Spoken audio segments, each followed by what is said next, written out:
com atividades profissionais. Eu trabalhava como auditor, uma empresa multinacional de auditoria. E depois eu me candidatei a uma bolsa da CEPLAN, hoje o Ministério do Planejamento e Orçamento, né?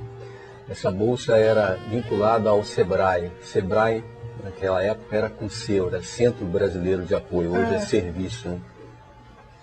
E aí eu fui selecionado, né, por essa bolsa e fui fazer um curso de especialização, né, nível de pós-graduação na Universidade de São Paulo, na FEA, na Faculdade de Economia e Administração, da USP.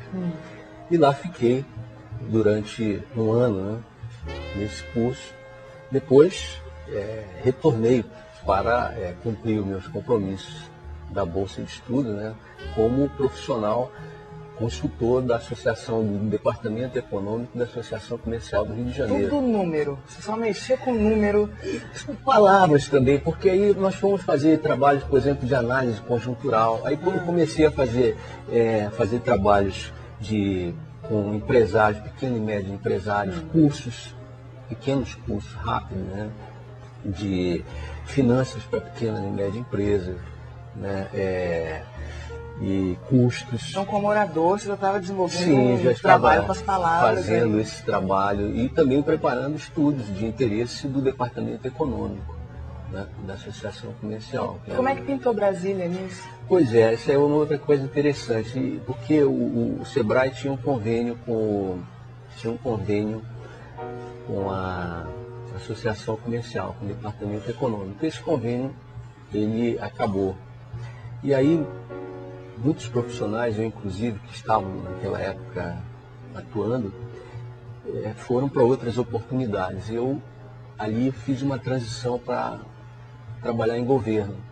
E fui trabalhar no Índice Nacional de Preço ao Consumidor, quer dizer, que é uma área de macroeconomia, trabalhar com índices, né? E fiquei um período lá, esse trabalho era no IBGE. E depois, então, dando aula na faculdade de economia do Instituto Bennett, né? E surgiu um congresso que houve de economia rural. Eu participei de uma mesa redonda e lá estando uma pessoa que trabalhava em Brasília, que era dirigente de uma empresa estatal, me convidou para almoçar e tudo, e fez uma proposta de trabalho. Eu me surpreendi, mas de qualquer maneira acolhi com muita alegria. Você não tem medo das mudanças, né? Para você foi ótimo. Olha, naquele tempo eu era corajoso, agora eu sou medroso.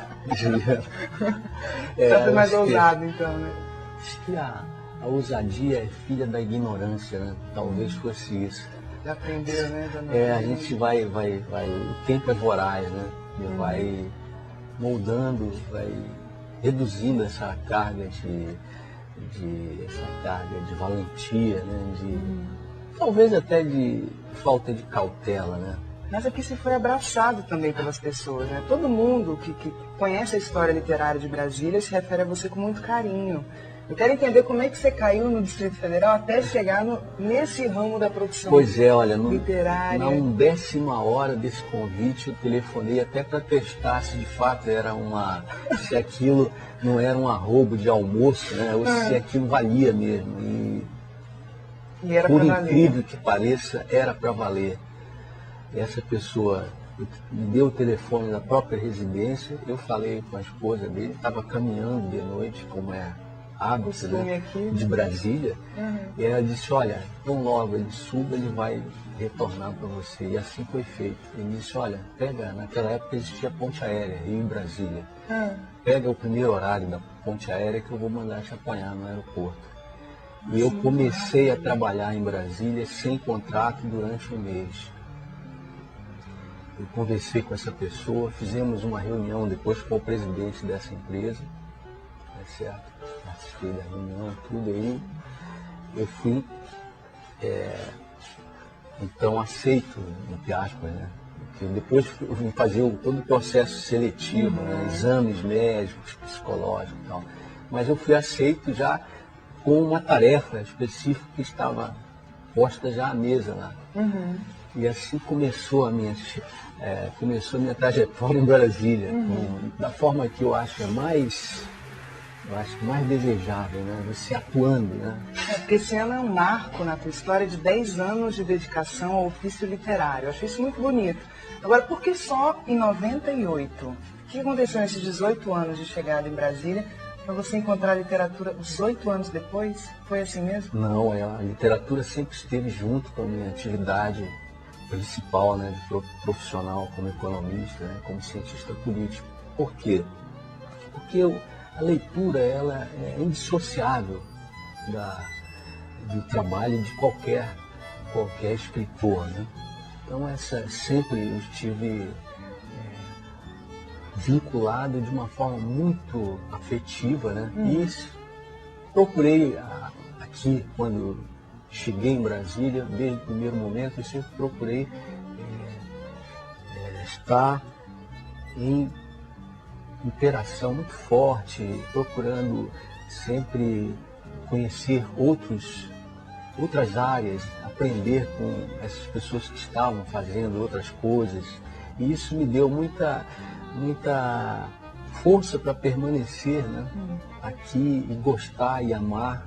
E também, quiçá, ser de alguma maneira querido, como você disse, me deixa muito feliz, né? Porque a gente só sabe quando as pessoas falam sobre você, né? Falar de si é vitupério. Ontem mesmo eu estava com o Antônio Miranda e o Rivera, né? Eu falei, amanhã eu vou de manhã cedinho, vou estar com o Donaldo, que a gente vai gravar um programa. Eles, Donaldo é um querido e tudo. Você tem incursões muito interessantes, né? Como é que você entrou? Você foi homenageado na noite de aniversário da Noite Cultural do Tibone agora. Né? Como é que foi essa sua interação com esses personagens que são clássicos da nossa cidade? Eu voltei ao meu ponto de partida, né? O ponto de parada, né? Agora o meu nome é Parada de Ônibus, né? 514 Norte, que me dá uma alegria enorme, porque eu só tive carro aos 27 anos, né? Então, durante esse período todo eu andava a pé, de ônibus, de carona, né? Com os amigos. E então eu frequentei muito parada de ônibus, né? Que é um belo de um laboratório onde as pessoas, ao esperar, estão lendo jornal, às vezes até se conhecem, né? Mas isso tudo vem lógico, como sempre, os amigos que me levaram a conhecer o Luiz Amorim, que é o mentor desse projeto fantástico, né? Do Açougue Cultural Tibone, que começou lançando um livro do nosso escritor, contista, pessoa também da melhor qualidade, o nosso Fafão, né? E o Fafão lançou o livro dele e ali o açougue transformou-se numa casa como eu digo, de alimentos do corpo e da alma, né? Quer dizer, nunca se pode imaginar que alguém vai comprar um bife e sai com um livro embaixo do braço. Aquilo foi uma loucura. A primeira vez que eu vi, eu fiquei surpreendida, né? Que você entrava no açougue e tinha prateleira lá para você fazer esse tipo de empréstimo. Né? E agora ele já tem um local ali na 712, né? A casa, o ponto de cultura, né? Isso foi adotado pelo Ministério da Cultura. E, quer dizer, isso já está oficializado, né?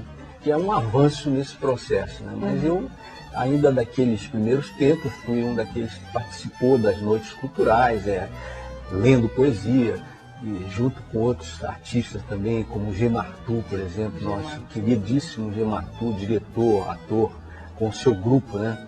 O seu grupo de atores, né?